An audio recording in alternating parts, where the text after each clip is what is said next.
Hi, I'm Erick Sanchez. I'm a communications consultant for Frontier Solutions.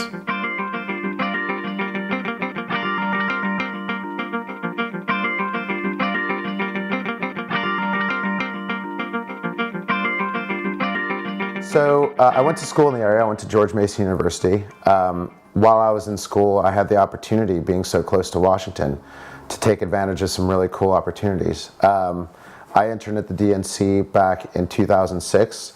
And I interned for then Senator Jim Webb in the spring of 2007. I ended up taking a very regular campaign route. I worked on a series of campaigns. I started off knocking on doors for a state Senate candidate. I also had an opportunity doing some advanced work for John Edwards' presidential campaign for a little bit. And then I ended up interviewing on the Hill. I remember interviewing for Kendrick Meek from Florida. And it was for a scheduling position.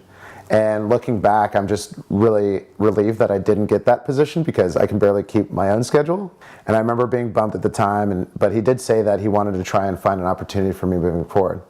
And I was sent to serve as a press intern for my friend Brad Browman, who was Tim's communications director at the time. I worked with that campaign for about a month, had an opportunity to meet Tim. And then once we all got back to Washington, Tim and Kendrick worked out a deal so I could serve as their social media consultant in their personal offices. I started the job January 2008 at the amazing salary of $24,000 a year. At the time, I was super grateful for that, even though I couldn't afford to go out to dinner more than maybe once a month. We were kind of a guinea pig in some senses for these folks in terms of, building up a following, understanding how to take some policy ideas and turn them into substantive conversations using social media tools. I had a really crappy desktop, a really uncooperative camera, and I was just told to kind of, make it work and figure something out. I remember setting up Tim's Twitter account and having no idea what Twitter was, but now, every member of Congress has a Twitter account. It'd be weird if they didn't. So, it was cool to kind of take the lessons that I learned from that, and then eventually Tim absorbed me into his office as his press secretary, where then I kind of had to learn all the traditional parts of being in communications. And that was another uphill battle because, outside of the few professional development opportunities, I didn't really have any formal education on how to be a communications director or press secretary, any of that. So in 2010, I worked at the Ohio Democratic Party.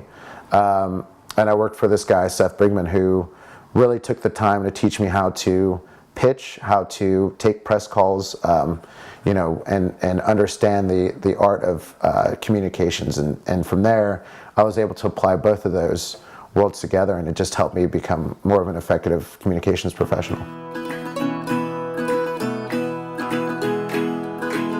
For either party, it's difficult landing a job, here on the Hill. Most of those positions are super competitive, but at the same time, obviously, networking is key, and I know that everyone says that, but it is true. It's important to do your best to get out there and, represent yourself because, quite frankly, I've learned in Washington, no one else is going to do it for you. There are a lot of folks along the way who I've met, and I've done a million informational interviews, and I've interviewed for a ton of jobs, but at the end of the day, I think the most important quality that you can have is demonstrating your worth in the workplace. Taking the time to really mature into a position before hopping on to the next one. Have I learned everything that there is to learn? Like, have I taken the time to mature in this position to be ready for another one? And if you feel like you've hit those marks, then absolutely start searching, start looking in the next direction, but, be cautious because the job market is a really difficult one. Unless, obviously, you're willing to work on campaigns, which is something I genuinely recommend for young folks, especially in their 20s. If you haven't had a chance to go out and do the field work and understand campaign work, you're really missing out on a critical opportunity for professional development. Adapt, don't complain, but keep asking and really, provide the evidentiary support that suggests that you need the resources in order to do your job accurately.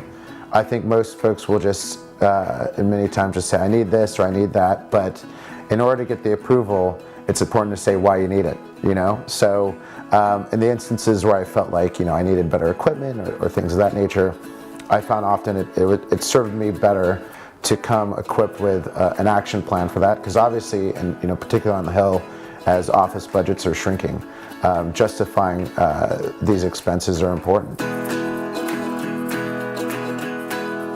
I've worked with people who feel like it's important to stay in the office until 9 p.m. and show up at 6 a.m. But I've seen that people that really master the art of working diligently, just they show up, they create an agenda. One of the first things I do in the morning is write a list of everything I need to do and just kind of work right through it. So I offer myself the opportunity to not loaf around and take naps here, especially since I work from home now, but also just to keep myself accountable and make sure that my clients are happy.